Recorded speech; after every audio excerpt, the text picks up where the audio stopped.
अभी तड़प रहे हैं ट्रम्प साहब की मोदी जी से बात हो जाए, लेकिन कि भारत और अमेरिका अमेरिका के संबंध इस रूप में आ जाएंगे कि हम एक दूसरे को धमकाएंगे। भारत को अमेरिका के बिना और अमेरिका को भारत के बिना रह नहीं सकते। उनकी दोनों की अर्थव्यवस्था एक जोड़ी है। ये जो टैरिफ लगा रहे हैं वो सर्टेन एरिया में लगा रहे हैं, हर एरिया में भी नहीं है। तो ट्रम्प का ये जो बर्ताव है ये वाकई चौंकाने वाला है। लेकिन इंडिया जैसा देश या चाइना जैसा देश है, उनको तोड़ना बहुत आसान नहीं है। अमेरिका के लिए चाइना को बैलेंस में रखने के लिए इंडिया की बहुत जरूरत है। अमेरिका को इंडिया को अमेरिका की उतनी जरूरत नहीं है जितनी अमेरिका को इंडिया की जरूरत है। ये जो कुछ चल रहा है, क्या आपको लगता है ये बहुत लंबे वक्त तक चलेगा या फिर एक असंतोष है वो भी वहाँ महसूस कर पा रहे हैं? जब तक ट्रम्प साहब हैं तो असंतोष तो चलना ही चलना है, और जो अभी 3.5 साल और हैं वो तो उसके बीच में वो ये अप एंड डाउन तो चलता ही रहेगा। इसको आप एक पड़ाव मानते हैं या फिर ये उथल पुथल की स्थिति है वो लगातार बनी रहेगी? तक ये ट्रम्प साहब हैं तब तक वो नए नए इशू चलते रहेंगे, क्योंकि वो नाराज जल्दी हो जाते हैं। वो कहेंगे कि F-35 हमारे वापस खरीद लो, अब तुम अगर नहीं खरीदते हो तो हम फिर नाराज हैं तुमसे। चाइना है, इंडिया है, तो क्या ये नया वर्ल्ड ऑर्डर की तरफ हम बढ़ रहे हैं? जो प्रोडक्ट अच्छा होगा तो संसार में कहीं पर भी बिक जाएगा। मारवाड़ी है वो कहीं जंगल में खड़ा हो जाए तो भी लोटा लेके, तो उसको तो वो रस्सी और लोटा ही चाहिए उसको, तो साथ में वो कहीं से भी पानी निकाल लेगा अपना। डोनाल्ड ट्रंप के बारे में मेरा ओपिनियन ये है कि घमंड और अहम ज्यादा है। उस ईगो में आए हैं, और पहली बार ईगो में आए थे, उसके बाद में उन्होंने कुछ है वो उल्टा सीधा काम किया था, उसकी वजह से उनको जेल तक जाने की नौबत आ गई। वो देशों को, हर देश को वो बुला करके और बुली कर रहे हैं, एक एक देश को पकड़ पकड़ करके, और टैरिफ तेरे को 35% दे दिया, तेरे को है वो 25% दे दिया, तेरे को 19% दिया, किसी को 17%। तो ये सब है वो जो ब्लैकमेलिंग और अप एंड डाउन कर रहे हैं। लेकिन तो ह्यूस्टन में मोदी जी ने उनको हाथ पकड़ के पूरे हॉल में घुमा दिया था, और उस समय बाद में वो दूसरे इलेक्शन में वो पूरे घूम गए थे। अमेरिका में सारे पॉलिटिशियंस और राजनीतिक दृष्टि से, एडमिनिस्ट्रेटिव दृष्टि से सारे रिपब्लिकन अभी है वो इंडिया के लिए, इंडिया के फेवर में बोलना शुरू कर दिया। नमस्कार, पंजाब केसरी नवोदय टाइम्स में आपका स्वागत है। मैं हूं विशाल सूर्यकांत। पूरी दुनिया की नजर टिकी हुई है भारत और अमेरिका के बिखरते रिश्तों पर। क्या इन्हें रिश्तों का बिखराव कहा जाएगा? क्या ये बिखराव की शुरुआत है? क्या ये दबाव की रणनीति है, कूटनीति है? आखिर अमेरिका भारत से चाहता क्या है, और भारत अमेरिका को वो कौन सी चीज है जो देने को तैयार नहीं है? इन तमाम वैश्विक परिस्थितियों के बीच में अमेरिका में रह रहे भारतीयों के मन में क्या कुछ चल रहा है, वहां के कारोबारी क्या कुछ चाहते हैं, और वहां की परिस्थितियां किस रूप में देखी जा रही हैं भारत और अमेरिका के संदर्भ में, इस पूरे मसले पर बात करने के लिए हमारे साथ में इस वक्त मौजूद हैं अशोक भट्ट जी। आप पूर्व वाटर कमिश्नर हैं कैलिफोर्निया के, और यूएस के जो प्रमुख कारोबारियों में आपकी गिनती होती है, और साथ में वहां के जो राजनेता हैं उनसे भी आपका निरंतर संवाद होता रहा है। तो आपसे बेहतर कोई हमें बता नहीं सकता कि भारत और अमेरिका के बीच में क्या कुछ चल रहा है। पहले तो बहुत बहुत स्वागत आपका पंजाब केसरी नवोदय टाइम्स पे अशोक जी। पंजाब केसरी का बहुत बहुत धन्यवाद, और आपका भी, कि आपने मुझे चुना इस संदर्भ के बारे में की बात करने के लिए। मैं भारत देश और अमेरिका देश दोनों का आभारी हूं कि मुझे वो जन्म इंडिया में मिला, भारत में मिला, और कार्य करने का मुझे सौभाग्य मिला अमेरिका में। जी, आपके लिए मैंने एक शब्द इस्तेमाल किया कि आप भारत और अमेरिका, आप जैसे लोग हैं वो रिश्तों के बीच की एक बहुत मजबूत कड़ी है, बहुत महत्वपूर्ण कड़ी है। जब इस तरह के टकराव की स्थिति बनती है तब आपके मन में क्या चल रहा है? हमारा तो सौहार्द सिस्टम में ये होना चाहिए कि भारत और अमेरिका की जो इकोनॉमी जो जिस तरह से अभी चल रही है, और जितनी दोस्ती बढ़ रही थी, उसको और आगे बढ़ना और मजबूत होना ज्यादा जरूरी है। हमारे देश के लोग जो भारतीय हैं, जिनका अमेरिकन राजनीतिक में भी बहुत ज्यादा प्रभाव बढ़ रहा है। अभी हमारी भारत मूल की कमला हैरिस उपराष्ट्रपति तक बन गई। हमारे 5 कांग्रेस मेंबर हैं अभी वहां पे कांग्रेस में। हमारे भारत मूल के एक राजा कृष्णमूर्ति जो कि अभी कांग्रेस के सदस्य हैं, वो सेनेटर के लिए खड़े हुए हैं, फेडरल सेनेटर के लिए वो रन कर रहे हैं। तो हमारा बहुत ही अच्छा दोनों डेमोक्रेटिक पार्टी और रिपब्लिकन पार्टी दोनों साइड में है वो बहुत ही स्ट्रांग इन्वॉल्वमेंट हो रहा है इंडो अमेरिकन कम्युनिटी का। अभी कैश पटेल जो कि एफबीआई के डायरेक्टर बनाए गए हैं, कई और लोग हैं जिनको कि डोनाल्ड ट्रंप ने भी अपने एडमिनिस्ट्रेशन में लिया, जितना डेमोक्रेट्स ने लिया था उससे कम है, लेकिन फिर भी ये वो रिपब्लिकन उन्होंने भी ये वो कोशिश की है कि भारतीयों को वो ज्यादा से ज्यादा इन्वॉल्व किया जाए।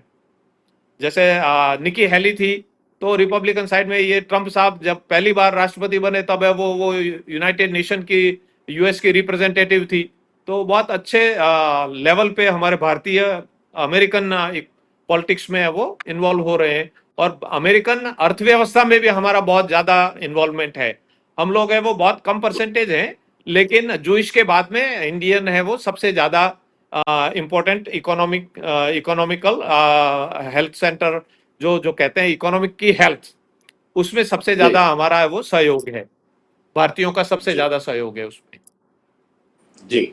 और इन तमाम परिस्थितियों के बीच जब प्रेसिडेंट ट्रंप हैं, उनके स्टेटमेंट आते हैं, वो टैरिफ लगाते हैं भारत के ऊपर, उसको आप किस रूप में देखते हैं?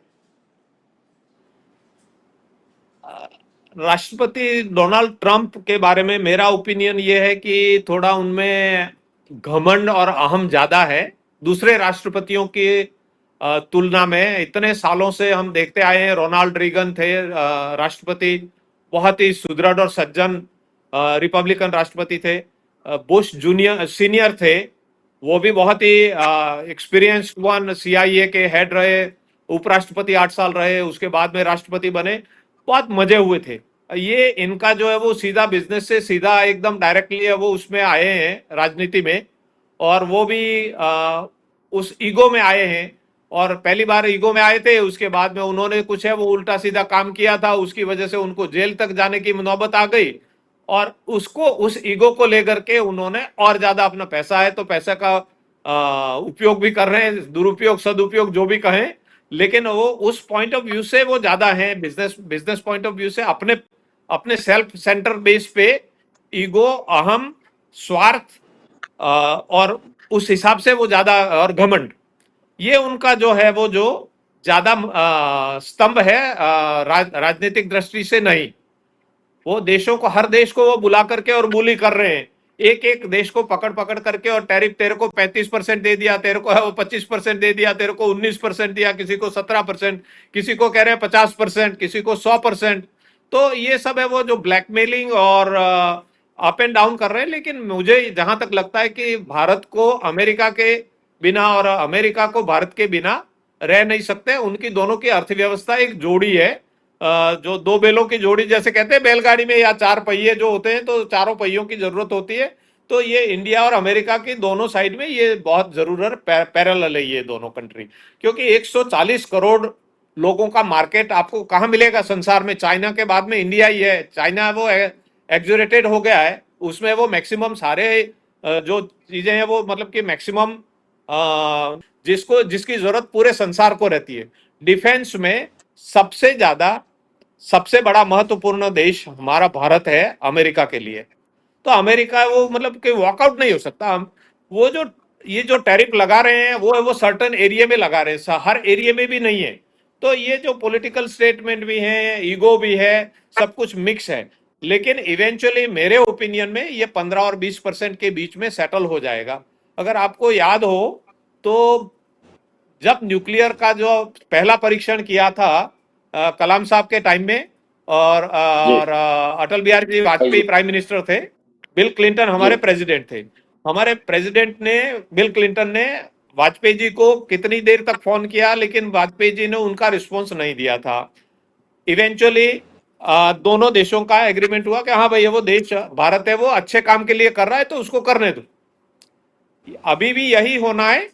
इन्होंने वो अभी तड़प रहे हैं ट्रंप साहब की मोदी जी से बात हो जाए, लेकिन मोदी जी अपने देश के हित के लिए बड़े टिके हुए। ट्रंप अपने देश के लिए सोचता है, मोदी जी अपने देश के लिए सोचते हैं। तो अच्छा है, दोनों अपने अपने लेवल पे बिल्कुल सही है, और हार्ड बार्गेन है।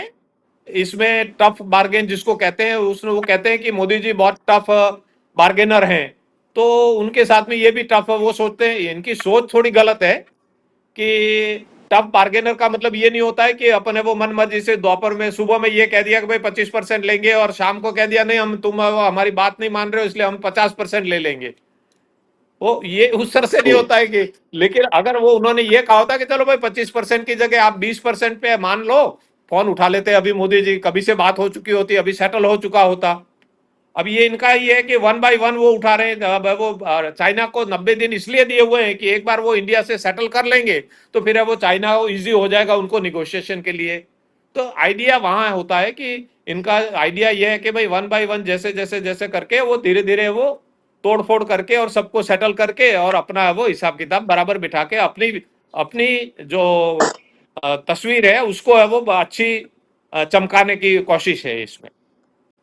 उनकी अपनी लेकिन तस्वीर चमकाने की कोशिश है, उनका अपना व्यक्तित्व निखारने की, विश्व में वो उनको बताना है और उनको वो सर्वोच्च सम्मान पाना है। तो जी। उस हिसाब में, उस ईगो में ये झगड़ा जरा ज्यादा बढ़ गया है।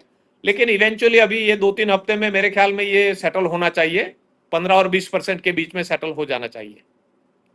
यूनाइटेड नेशन लेकिन की जो अभी कॉन्फ्रेंस अभी शुरू हो रही है उसके पहले पहले ये जी। सेटल हो जाना चाहिए। जी।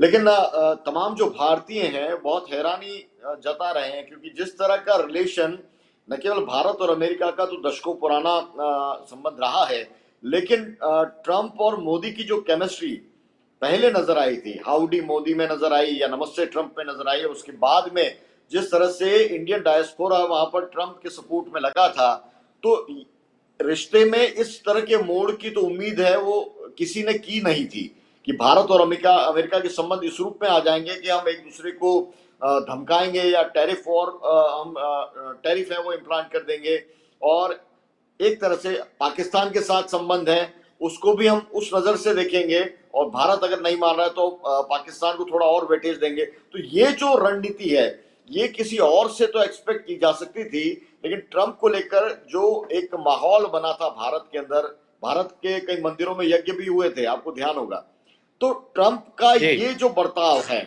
ये वाकई चौंकाने वाला है। ये वास्तव में ये उनका पर्सनल ईगो हो गया है। ये जो रिपब्लिकन पार्टी या उनका जो एडमिनिस्ट्रेशन है उसके, व्हाइट हाउस के हिसाब से वो नहीं है, ये वो राष्ट्रपति का अपना पर्सनल ईगो हो गया। क्योंकि उन्होंने, आप अगर देखें हाउडी मोदी में, तो ह्यूस्टन में मोदी जी ने उनको हाथ पकड़ के पूरे हॉल में घुमा दिया था, और उस समय जी। बाद में वो दूसरे इलेक्शन में वो पूरे घूम गए थे। अभी इधर है वो, जब मोदी जी व्हाइट हाउस में आए तो ट्रंप साहब ने उनको कुर्सी अपने हाथ से कुर्सी पकड़ के उनको कुर्सी पे बिठाया, उनको वापस कुर्सी खींच के उनको उठाया, तो बड़ी सेवा की। उनका उनका पीछे उनका उद्देश्य यही था कि भाई वो मेरा वो स्वार्थ संपन्न हो। लेकिन मोदी जी देशभक्त हैं पूरे, उन्होंने अपने देश के हित, किसानों के हित में, अपने जो मछुआरों के हित में, अपने जो सामान्य वर्ग के जो छोटे छोटे लघु उद्योग हैं उनके हित में, पशुपालन के हित में, सारी बातों को देखते हुए मोदी जी वो सजग हैं। कृषि प्रधान देश है भारत, तो वो चाहते हैं कि वो हमारे देश की स्थिरता भी रहे, आर्थिक दृष्टि से हम सुदृढ़ भी बनते रहें, सहयोग भी बना रहे, सब कुछ उस तरह से। और अब भारत उभरता हुआ, अभी विश्व में उभरता हुआ भारत है, आर्थिक दृष्टि से बहुत अभी तीसरे स्थान पे आने की तैयारी में है। तो किसको अच्छा लगेगा? जब तक आप है वो स्ट्रगल कर रहे हैं लोग हंसेंगे, स्ट्रगल से थोड़े ऊपर आएंगे तो लोग है वो आपसे जेलसी शुरू करेंगे, जलना शुरू हो जाएगा। और यह अभी यही स्थिति है भारत के साथ में, पूरे विश्व में कहीं पर भी देख लो आप। बड़े बड़े जो देश हैं, जो उनसे छोटे हैं अपने देश से, जो नहीं कुछ कर सकते, वो गिगियाते रहते हैं। जो बड़े हैं तो वो है वो, मतलब कि उनको ये हो रहा है कि भाई ये आगे क्यों आ रहा है। अब आ रहा है तो आ रहा है, और वो हमारे प्रयत्न से आ रहा है। मतलब मोदी जी का प्रयत्न बहुत ही सुदृढ़ और संघर्षमय रहा है देश के लिए। 11 वर्ष प्रधानमंत्री रहे, अभी 11 साल हो गए उनको, और 11 साल में बहुत ज्यादा उन्नति की है विश्व में। 11वें स्थान से चौथे चौथे स्थान पे ले आना, और अभी 2030 के पहले पहले तीसरे स्थान पे लाना है देश को, तो बहुत अच्छी अचीवमेंट है। 2027 या 2030 के पहले पहले। तो लग रहा है कि अभी ये 26 में ही शायद हो जाए भारत तीसरे नंबर पे। तो ये जो कंपटीशन चल रहा है, अच्छा कंपेयर में जो पाकिस्तान की जो बात करते हैं, पाकिस्तान में एक तो ये कि साउथ एशिया का अमेरिका का बेस पाकिस्तान है, वहां पे इनकी मिलिट्री बेस बना हुआ है, इनका अपना इंटरेस्ट है कि वहां से बैठ के और चाइना को, इंडिया को, दूसरे कंट्रियों को, सबको है वो मतलब कि वहां से उनकी तीसरी आंख जिसको कहते हैं वो लगी हुई है उनकी अपनी मिलिट्री बेस के थ्रू। तो उसका उनका अपना पर्सनल इंटरेस्ट है, तो उसमें अटेंशन होती रहती है, लेकिन ज्यादा इन्वेस्टमेंट वहां नहीं है, इन्वेस्टमेंट लिमिटेड है। वो पाकिस्तान में वो कितना भी इन्वेस्ट कर दें उससे इंडिया को कोई इफेक्ट नहीं होना है, और इंडिया भी जी जानता है, अमेरिका भी जानता है। जी। तो इसलिए आपने पाकिस्तान का जो इम्पैक्ट है वो कोई इम्पैक्ट है ही नहीं। इसीलिए मोदी जी बिल्कुल शांत स्वभाव से, आप देखते हैं अगर, तो बिना अमेरिका का नाम लिए उन्होंने बहुत कुछ कह दिया। और यहाँ एक बात और देखने की बात है कि यहाँ के अमेरिका में सारे पॉलिटिशियंस और राजनीतिक दृष्टि से, एडमिनिस्ट्रेटिव दृष्टि से सारे रिपब्लिकन अभी है वो इंडिया के लिए, इंडिया के फेवर में बोलना शुरू कर दिया। यही नहीं कि अपोजिट वाले ही बोल रहे हैं, जैसे वहां पे राहुल जी अपने ट्रंप साहब के साथ में हो गए, लेकिन दूसरे सारे मोदी जी के साथ में बोल रहे हैं। यहाँ पे तो सारे रिपब्लिकन भी है वो मोदी जी के साथ में बोल रहे हैं, अपोजिशन वाले, डेमोक्रेट वाले तो बोल ही रहे हैं, लेकिन रिपब्लिकन वाले भी बोल रहे हैं। तो ये मैं बहुत ज्यादा वही इंपॉर्टेंट समझना चाह बात रहा है कि था। वो। जी, आपसे जो संवाद का जो मुख्य कारण था वो यही था कि जो खबरें आ रही थी कि ट्रंप ने ये कह दिया, ट्रंप ने वो कह दिया, वहां के जो बाकी जो पॉलिटिशियंस हैं या पॉलिटिकल पार्टी सिस्टम है उसके अंदर से किस तरह की वॉइस है। आप तो बहुत करीब से डेमोक्रेट्स लीडर्स हैं, उनके बहुत नजदीक भी रहे हैं, उनके आपके मित्र भी हैं, रिपब्लिकन में भी बहुत सारे मित्र हैं। वहां से जो वॉइस आ रही है वो हो सकता है कि आपकी चर्चाओं में हो, लेकिन ग्लोबल पर्सपेक्टिव में अगर हम देखें या इंटरनेशनल मीडिया में वो वॉइस उतनी मुखर होकर नहीं आ रही जितनी कि हम जो इंडियंस हैं वो एक्सपेक्ट कर रहे हैं। उसकी वजह क्या देख रहे नहीं, वो मीडिया कंट्रोल जो सिस्टम है, अब आप देखें जैसे अभी उन्होंने एक क्वेश्चन कर दिया कि जो एक जो पत्रकार ने प्रश्न कर दिया था, तो उन्होंने एकदम से उसको मना कर दिया, इनकार कर दिया, भाई मुझे पता ही नहीं है रशिया के बारे में कि मैं, अब हमारा बिजनेस भी होता है। तो हैं? जी ये एक जी एक तरीका होता है कि भाई किसको टालना है, किसको जोड़ना है, किसको तोड़ना है। अब इनकी ये जो चल रहा है कि भाई वो one by one, take it one and then fix it and then go to the next, ये इनका तरीका है। तो उस तरह से वो कोशिश कर रहे हैं कि भाई हर एक से लेकर के करेंगे। अब जैसे उन्होंने एक अनाउंस कर दिया था, 5 $5 मिलियन इन्वेस्ट करो और ग्रीन कार्ड ले लो। उन्होंने, उनकी सोच थी कि वो हमें वो इससे वो 37 million people are in world कि जो है वो जो उनको वो आकर के और हमारा पूरा अमेरिका में से ग्रीन कार्ड खरीद लेंगे और हमारा अमेरिका बहुत पैसे वाला बन जाएगा। और हजार, अभी जो 7 8 महीने हो गए उनको 1,000 ग्रीन कार्ड नहीं बेच पाए वो। तो एक ये जी एक सोच अलग है, उनकी जो अनकैलकुलेटेड सोच है। यहाँ ट्रेड में भी उनकी बिल्कुल टोटली अनकैलकुलेटेड सोच है, रॉन्ग कैलकुलेशन है उनका। और उसकी वजह से भारत की अर्थव्यवस्था को छोड़ो, अमेरिका की अर्थव्यवस्था के ऊपर बहुत ही गड़बड़ हो रहा है अभी।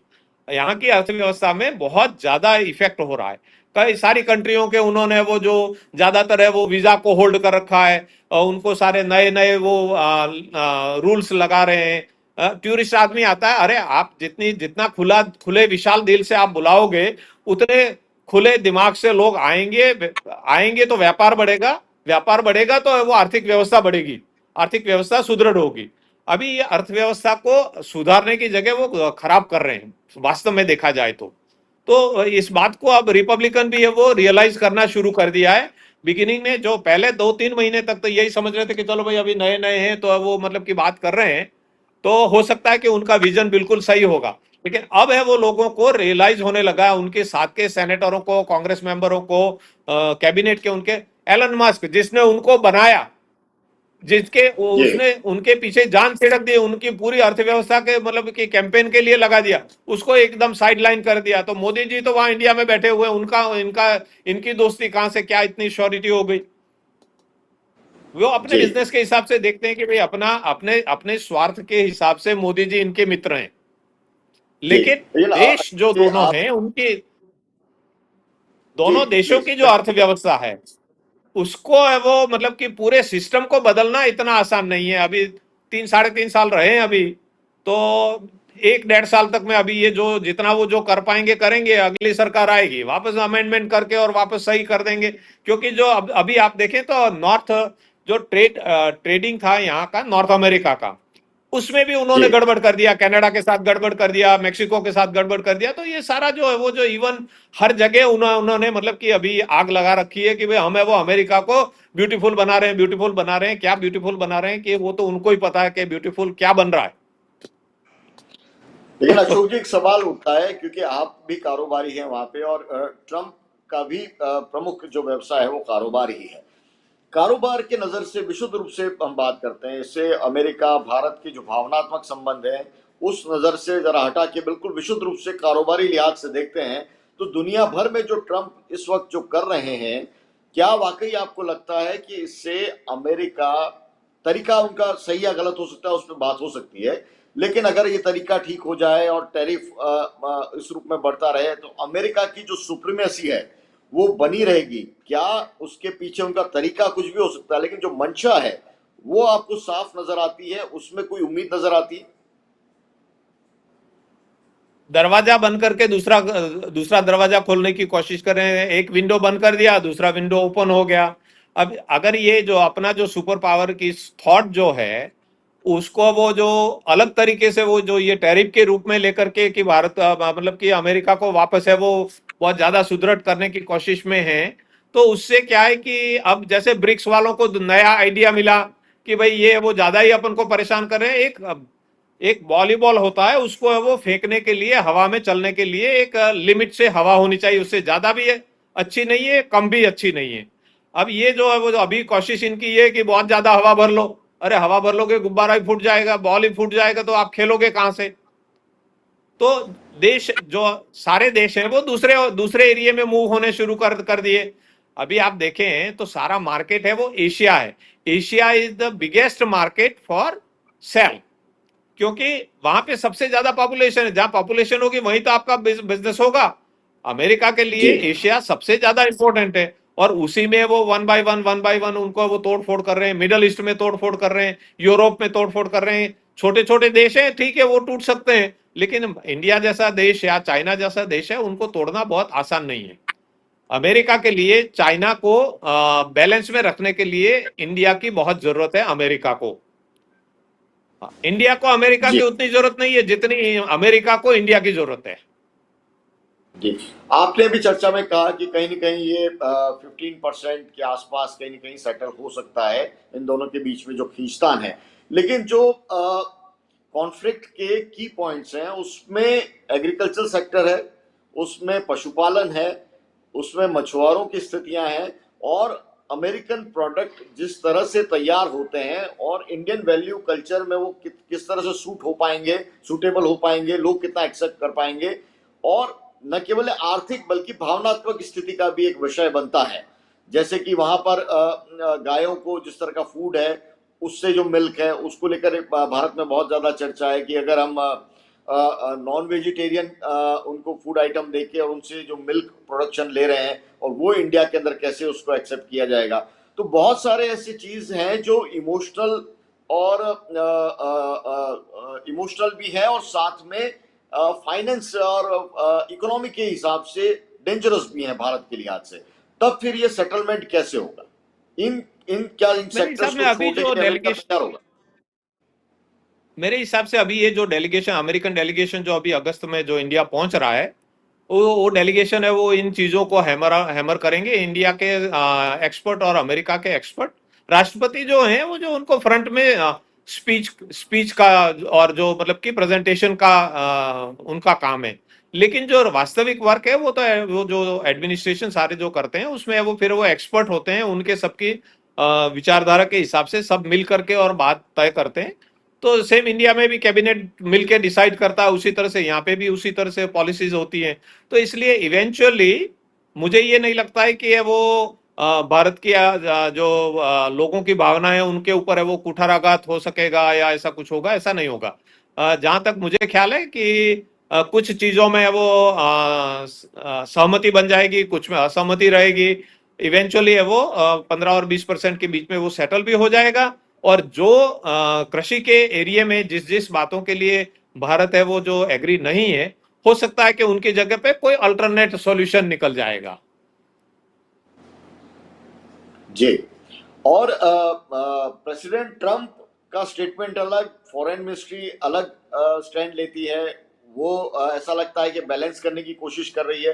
तो अमेरिका के पॉलिटिक्स में ये जो कुछ चल रहा है, क्या आपको लगता है ये बहुत लंबे वक्त तक चलेगा, या फिर एक असंतोष है वो भी वहां महसूस कर पा रहे हैं?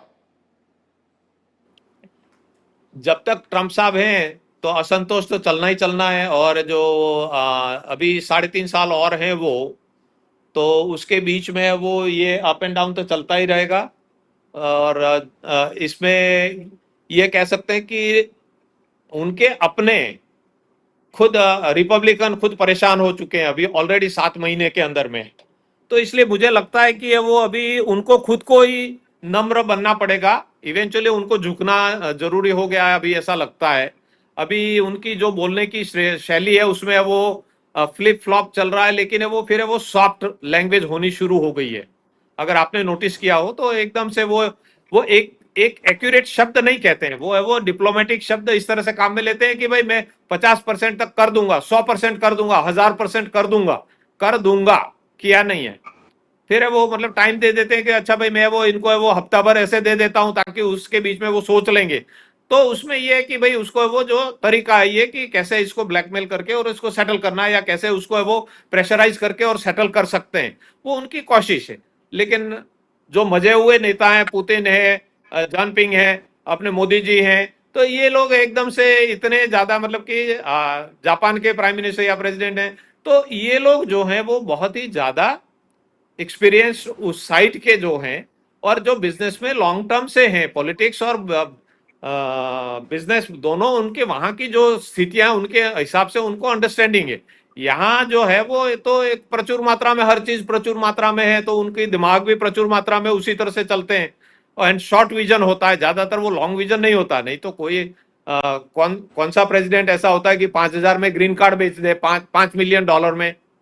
ये तो एक सेल ही हुआ जो बिजनेस के, भाई आप आ जाओ कि मैं बिजनेसमैन हूं, तो मैं अपनी कंट्री में वो आपको ग्रीन कार्ड भी है वो एज अ बिजनेस दे रहा हूं। तो उस तरह से जी। अगर मेरे पास में 5 मिलियन डॉलर हैं इंडिया में पड़े हुए हैं, तो मैं वो वहां पे वो 4 गाड़ियां रखूंगा, 10 नौकर रखूंगा, अच्छा बंगला बनाऊंगा और बाकी का ब्याज में इनको सबको चलाऊंगा। क्या जरूरत है मुझे जी। अमेरिका आने की? मुझे अगर अमेरिका आना है तो घूमने के लिए एक बार निकल लेंगे 2-5 साल में। कई जगह कई और कंट्री अभी तो देखनी है। तो ये हमारे वहां की मेंटेलिटी वो है। सो ज्यादातर जो जो लोग हैं जिनके पास में पैसा है और बिजनेस है माइंड, वो तो है वो जो मतलब उनको कोई क्रेज नहीं है किसी और कंट्री में कि भाई मुझे वो वहां जाकर के ही सेटल होना है या ये होना वो होना। जो middle class, lower middle class और ज्यादा अपर मिडिल क्लास के लोगों को इंटरेस्ट होता है, लेकिन वो भी है वो इस तरह से इन्वेस्टमेंट करके नहीं। अभी इन्होंने कॉलेज के जितने भी स्टूडेंट हैं, आप देखिए 2 लाख से ऊपर स्टूडेंट यहाँ काम करते हैं, मतलब पढ़ते हैं अमेरिका में। उनके जो H1 जिनको दिया था, H1 जिन लोगों को वीजा, जो मतलब H1 दिया हुआ था जो वर्क परमिट लोगों को, उनमें वो जो H4 उनके वाइफ को है वो जो वर्क परमिट इन्होंने दे दिया था पहले। अब ये जैसे ही ट्रम्प साहब आए उन्होंने कहा कि नहीं, उनको वो वर्क परमिट नहीं दिया। आपने बहुत विस्तार से अशोक जी बात कही है, और भारत और अमेरिका के बीच में ट्रंप किस रूप में अपना रोल निभा रहे हैं और भारत किस रूप में इसको देख रहा है, इस पर हमारी बात हुई है।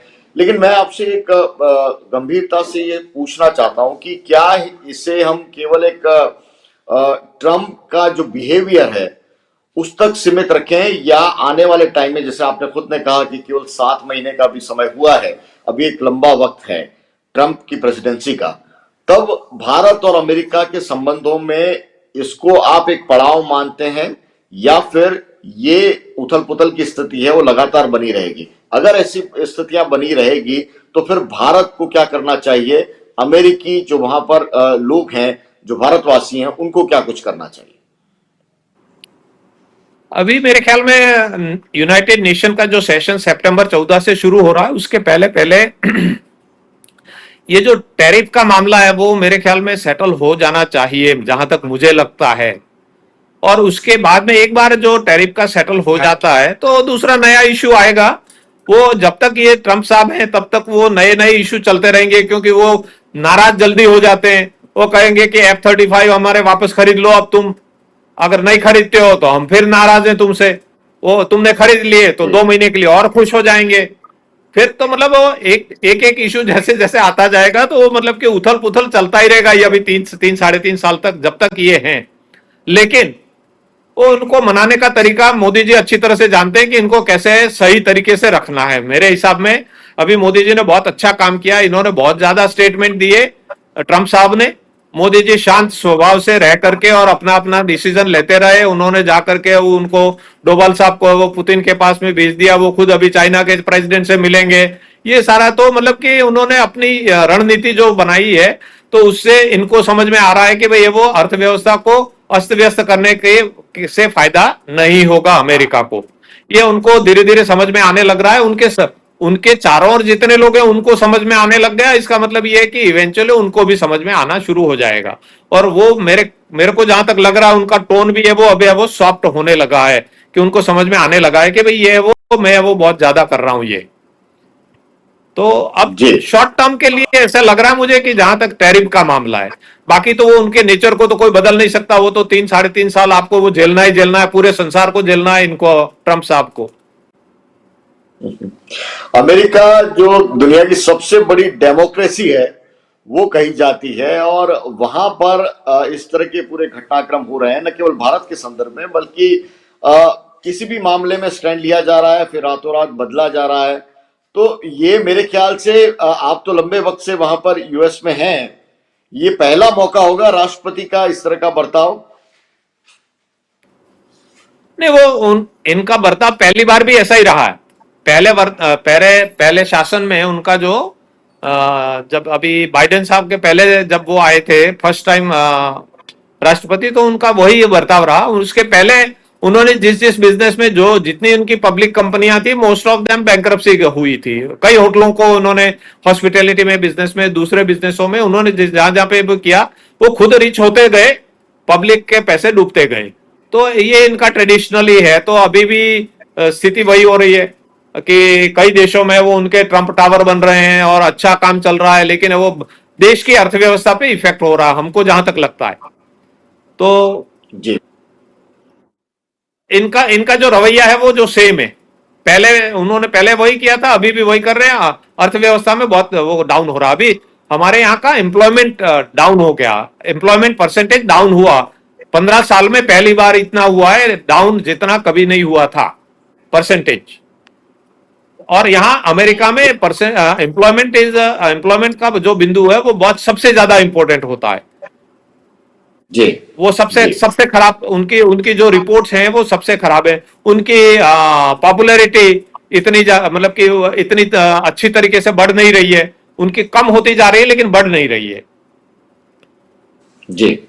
दो बड़े सवाल मैं करना चाहता हूं आपसे चर्चा में कि क्या आपको लगता है कि ट्रंप का ये बर्ताव दुनिया के अंदर एक नया वर्ल्ड ऑर्डर तैयार कर रहा है, जिसमें चाइना है, रशिया है, इंडिया है, ब्राजील है, साउथ अफ्रीका है, खासतौर से ब्रिक्स कंट्रीज हैं, ये स्ट्रांगली क्या अब वो स्थिति आ रही है जब अमेरिका के पैरेलल एक वर्ल्ड नया ऑर्डर है वो तैयार हो, जिसमें रशिया और अमेरिका है वो साइडलाइन हो, और बाकी जो मेन स्ट्रीम के अंदर ये वो कंट्रीज हो जो कि अब डेवलप हो रही हैं या डेवलप कही जा रही हैं। चाइना है, रशिया है, तमाम जगह।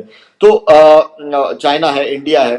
तो क्या ये नया वर्ल्ड ऑर्डर की तरफ हम बढ़ रहे हैं? क्योंकि इंडिया के अंदर तो ये चर्चा हो रही है कि अब नया वर्ल्ड ऑर्डर है वो बन रहा है, और हो सकता है उसमें इंडिया अपना बड़ा रोल है वो प्ले करने वाला है।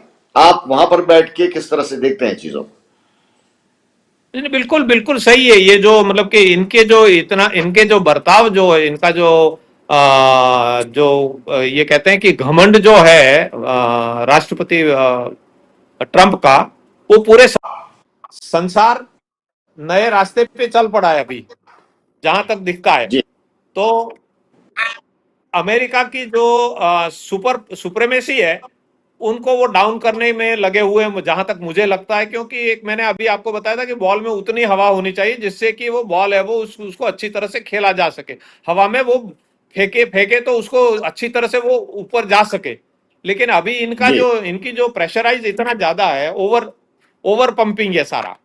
तो मामला है वो अमेरिका की अर्थव्यवस्था खराब हो रही है और विश्व की अर्थव्यवस्था दूसरा अपना रास्ता खोल रही है कि भाई वो एक दरवाजा बंद हो रहा है, हम अपना दरवाजा नया खोल लेते हैं। तो जब तक है वो आपकी समस्या नहीं आएगी तो आपको सॉल्यूशन के लिए आप कोशिश नहीं करेंगे। अभी जब इन्होंने समस्या शुरू की ट्रंप साहब ने, तो विश्व को ये लगा कि भाई हमें वो अपने समस्या का समाधान ढूंढना चाहिए। तो उन्होंने नया रास्ता निकाल लिया अभी ब्रिक्स वालों ने। अब है वो शुरू हो गया है और ये जो इवेंचुअली है वो दो रास्ते बन जाएंगे। ये यूनाइटेड नेशन के सिमिलर पैरेलल या वर्ल्ड बैंक की पैरेलल कोई संस्था जो नई खड़ी हो जाएंगी और जिससे कि वो देश है वो विश्व पूरा है वो दो हिस्सों में जाने की तैयारी में लगता है इन लॉन्ग फ्यूचर, अगर जी इसको वापस सही तरीके से नहीं लाया गया तो। जी जी। एक और आखिरी सवाल, जो इंडियन एक्सपोर्टर्स हैं उनके मन में बहुत बेचैनी है, जो टैरिफ वॉर चल रहा है उसको लेकर कि अब अमेरिका के अंदर हमारे प्रोडक्ट्स का क्या होगा या किस रूप में उसको देखेंगे। उनके लिए आप वहां, चूंकि वहां के उद्योगपति भी हैं, क्या आप एडवाइस करेंगे जो इंडियन जो एक्सपोर्टर्स हैं या इंडियन कारोबारी हैं, इंडियन जो फार्मर्स हैं, इंडियन इकोनॉमी के जो की फैक्टर्स को चलाने वाले लोग हैं, उनके लिए आप किस तरह की एडवाइस है वो देना चाहेंगे? हर समस्या का समाधान होता है और हर समस्या के के समाधान के लिए समय होता है।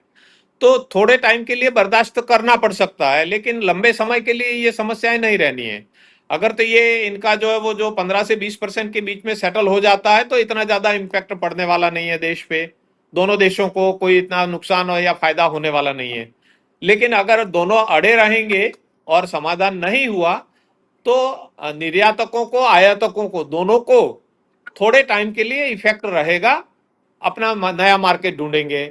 अगर वो इंडिया की जगह वो कहीं और सामान भेजेंगे अमेरिका वाले, तो इंडिया वाले वो अमेरिका की जगह बहुत और कई कई कंट्रीज हैं जहां पे वो सामान भेजने के लिए, तो वहां पे भेजेंगे। अमेरिका वो एक लिमिटेड मार्केट है, अच्छा मार्केट है, लेकिन जरूरी नहीं है कि वो जो इंडिया का सारा सामान अमेरिका ही खरीद रहा है या अमेरिका का सारा सामान इंडिया खरीद रहा है। तो दूसरे रास्ते भी कई हैं जो जिससे वो सॉल्यूशन निकल जाएगा उनका। तो थोड़े टाइम के लिए हो सकता है कि उनको वो व्यवधान रहे उनके बिजनेसेस में, लेकिन आप कॉन्फिडेंट रहिएगा क्योंकि हर बात का समाधान होता है और समय लगता है उसमें। तो हो सकता है कि 2 4 8 महीने आपको नुकसान हुआ लेकिन उसके बाद में आपने डाइवर्ट कर लिया अपना प्रोडक्ट वापस चलने लग गया। आपका जो जो सेल है वो अगर अमेरिका नहीं ले रहा है, कनाडा ले लेगा, कनाडा नहीं ले रहा है, इंग्लैंड ले लेगा, जर्मनी ले लेगा, फ्रांस ले लेगा, कोई तो ले लेगा। कोरिया में चला जाएगा सामान या चाइना में जाएगा, जो चाइना में जरूरत है वो चाइना वाला लेगा। जैसे हर इंडिया से चाइना खरीदता है, तो जरूरी तो नहीं है कि हर सामान चाइना का इंडिया में ही आए और इंडिया का वहां नहीं जाए। क्वालिटी और क्वांटिटी के बेस पे वो जो प्रोडक्ट अच्छा होगा तो संसार में कहीं पर भी बिक जाएगा। हमारे तो यहाँ कहते हैं ना कि मारवाड़ी है कहीं जंगल में खड़ा हो जाए तो भी लोटा लेके, तो उसको तो वो रस्सी और लोटा ही चाहिए उसको, तो साथ में वो कहीं से भी पानी निकाल लेगा अपना। तो जी सोना वो रेत बेचकर भी सोना खड़ा कर देगा अपना देसी आदमी। तो इसलिए जी जी। व्यापारियों को थोड़ा समय लगेगा लेकिन धीरज का फल मीठा होता है मेरे ख्याल में। सब सब सही हो जाना है थोड़े दिन में और अर्थव्यवस्था वापस सुचारू रूप से चालू हो जानी है। लेकिन अगर कोई ऐसी बात भी रही कि रंजिश रही और थोड़ा टाइम ज्यादा भी लग गया तो व्यापारियों को धीरज रखने की जरूरत है। बहुत बहुत शुक्रिया आपका, जिस रूप में भारत और अमेरिका के संबंधों को जितने सहज रूप में आपने बताया है, न केवल वर्तमान स्थिति बल्कि भविष्य के लिए क्या कुछ संभावनाएं बनती हैं, भविष्य के लिए क्या अवसर बन रहे हैं, इन तमाम मुद्दों पर आपने विस्तार से बात की। आपका बहुत बहुत शुक्रिया पंजाब केसरी से बात करने के लिए। अशोक जी नमस्कार। नमस्कार नमस्कार, बहुत बहुत धन्यवाद पंजाब केसरी को और आपको, और आपको बुलाने के लिए अगेन आपका बहुत बहुत धन्यवाद और सभी भारतीयों को मेरा नमस्कार।